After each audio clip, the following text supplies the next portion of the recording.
ഭാസ്കര കാരണവർ വധക്കേസിൽ ഷെറിനു ജയിൽ മോചനം അനുവദിച്ചു. സർക്കാരിന്റെ ശുപാർശ ഗവർണർ രാജേന്ദ്ര അർലേക്കർ അംഗീകരിച്ചതോടെയാണ് ഷെറിന് മോചനം സാധ്യമായത്. മാനുഷിക പരിഗണന, കുടുംബിനി എന്നീ പരിഗണനകളിലാണ് ഇളവ് നൽകിയത്.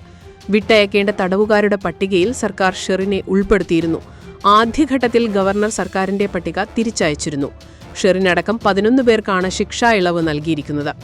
ഷെറിന് അടിക്കടി പരോൾ കിട്ടിയതും ജയിലിൽ സഹതടവുകാരുമായി ഏറ്റുമുട്ടലുണ്ടായതും പുറത്തുവന്നതുമാണ് നേരത്തെയുള്ള ജയിൽ മോചനത്തിന് തിരിച്ചടിയായത്.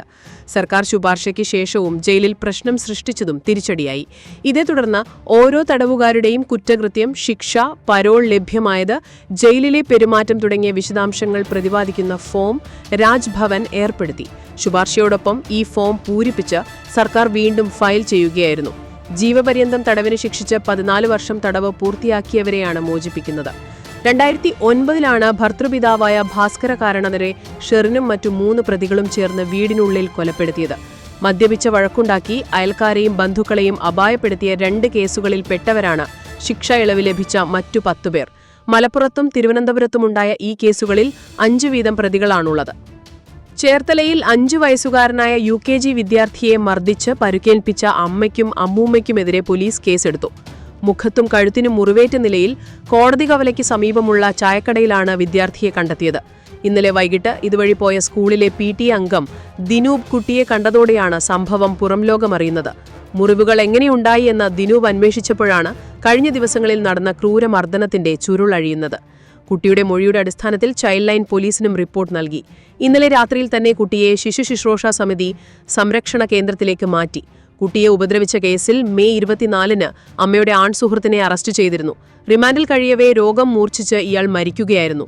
സ്കൂൾ PTA ഇടപെട്ടായിരുന്നു അമ്മയുടെ ആൺസുഹൃത്തിനെതിരെയും കേസെടുപ്പിച്ചത്. കുട്ടിയെ ചായക്കടയിൽ ഇരുത്തിയ ശേഷം മാതാവ് ലോട്ടറി വിൽപ്പനയ്ക്കായി പോകുമായിരുന്നു. ഇങ്ങനെയാണ് ചായക്കടയിൽ ഇരിക്കുന്ന കുട്ടിയെ ദിനൂബ് ശ്രദ്ധിച്ചത്. ആലപ്പുഴയിൽ ബാലപീഡന കേസ് റിപ്പോർട്ട് ചെയ്തു. ആലപ്പുഴയിലെ ചേർത്തലയിൽ UKG വിദ്യാർത്ഥിയെ അമ്മയും മുത്തശ്ശിയും ചേർന്ന് ആക്രമിച്ചു.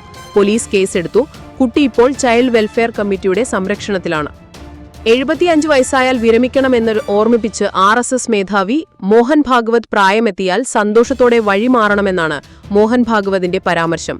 RSS മേധാവിയുടെ പരാമർശം മോദിക്കുള്ള സന്ദേശമെന്നാണ് പ്രതിപക്ഷത്തിന്റെ ആരോപണം. പ്രധാനമന്ത്രി നരേന്ദ്രമോദിക്കും മോഹൻ ഭാഗവതിനും സെപ്റ്റംബറിലാണ് 75 വയസ്സ് തികയുന്നത്. അന്തരിച്ച RSS സൈദ്ധാന്തികൻ മോറോ പന്ത് പിംഗ്ലെയുടെ പുസ്തക പ്രകാശന ചടങ്ങിൽ സംസാരിക്കുകയായിരുന്നു മോഹൻ ഭാഗവതിന്റെ പ്രായപരിധി സംബന്ധിച്ച പരാമർശം.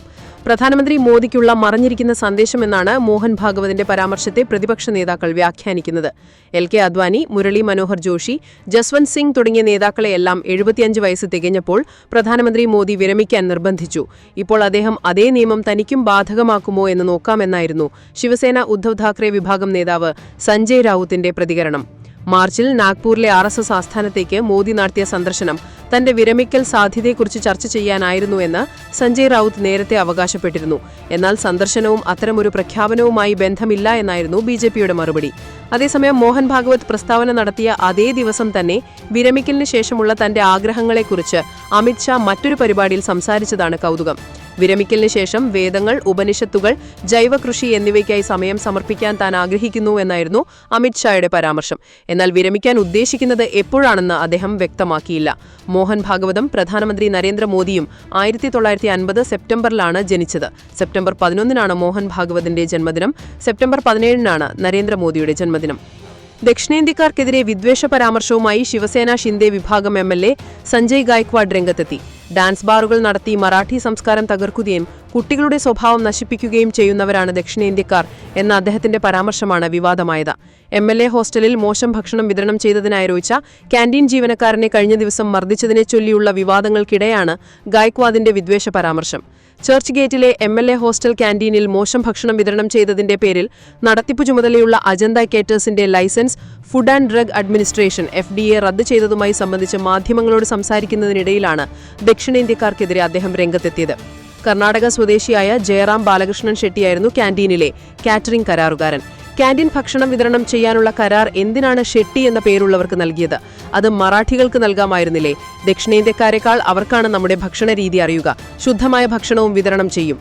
ഡാൻസ് ബാറുകൾ നടത്തി മറാഠി സംസ്കാരം തകർക്കുകയും കുട്ടികളുടെ സ്വഭാവം കളങ്കപ്പെടുത്തുകയും ചെയ്യുന്നവരാണ് ദക്ഷിണേന്ത്യക്കാർ. അത്തരക്കാർക്ക് എങ്ങനെയാണ് നല്ല ഭക്ഷണം നൽകാനാവുക? MLA ചോദിച്ചു.